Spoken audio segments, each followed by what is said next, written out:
చాలా విండిటివ్‌గా ఈడీ ఈ కేస్‌లో బిహేవ్ చేస్తుంది. నార్మల్ కేస్‌లో చేసినట్టుగా కాకుండా ప్రాసిక్యూషన్ చేసిందని కోర్ట్ ముందేసిన బెయిల్ పిటిషన్‌లో కూడా ఈ ఆరోపణ కవిత గారు చేయడం జరిగింది. ప్రాసిక్యూషన్ కాదు, ఇది పర్సెక్యూషన్ ఇది. వెంటాడి వేటాడే కార్యక్రమం. అది కూడా లేని ఎవిడెన్స్‌ని ఉన్నట్టుగా క్రియేట్ చేసి, ఫ్యాబ్రికేట్ చేసి, మోటివేటెడ్‌గా ఈ కేసుని నడుపుతా ఉన్నారు అనేది సుప్రీం కోర్ట్ ముందు ఆర్గ్యుమెంట్‌లో మిగతా అన్ని కోర్ట్‌లలో కూడా ఈ విషయం చెప్పడం జరిగింది. వాస్తవం కూడా అదే.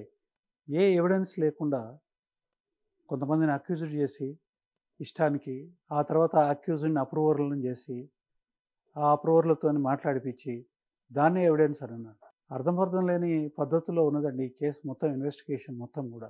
ఏ కేసులోనైనా ఒక ఈ ఒకళ్ళు, ఇద్దరు అప్రూవర్‌లు ఉంటారు. ఈ కేసులో పదుల సంఖ్యలో అప్రూవర్‌లు ఉన్నారు. ఎందుకు పెట్టినారు పదుల సంఖ్య?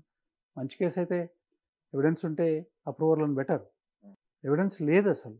ఫ్యాబ్రికేటెడ్ కేస్ కాబట్టి గానీ అప్రూవర్‌ల ద్వారా వాళ్ళతోని స్టేట్మెంట్లు ఇచ్చి అప్రూవర్‌కి స్టేట్మెంట్‌కి వాల్యూ ఉన్నట్టుగా, అసలు వాళ్ళది ఇన్వాల్వ్‌మెంట్ ఉన్నదో లేదో తెలీదు. వాళ్ళని చేయడమే, వాళ్ళని అప్రూవర్‌లను చేసేదానికోసం వాళ్ళని అక్యూజ్డ్ చేసిన సందర్భంగా కనిపిస్తుందది. కాబట్టి నిన్న కేస్ హియరింగ్‌లో చాలా స్పష్టంగా కోర్టు డిమాండ్ చేసింది ప్రాసిక్యూషన్‌ని. Show the concrete evidence against her. And they could not show the concrete evidence. అందుకనే బెయిల్ ఇచ్చినారు. అది కూడా ఒక కారణం.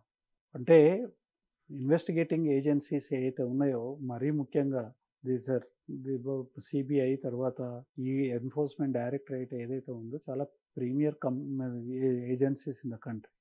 They have a duty to be impartial. They have duty to be fair and unbiased in investigating any case. More particularly a case involving a leader who has substantial stature. జాగ్రత్తగా చేయాలి. అట్లాంటివి ఏమీ లేదు. ఎక్కడ కూడా ఏ రకమైన ఎవిడెన్స్ లేకుండా arrest చేసినారు.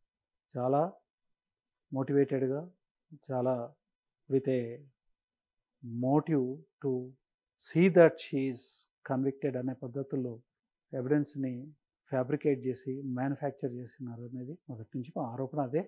More or less prima facie court కూడా దాన్ని యాక్సెప్ట్ చేసింది బెయిల్ ఇచ్చే సందర్భంగా.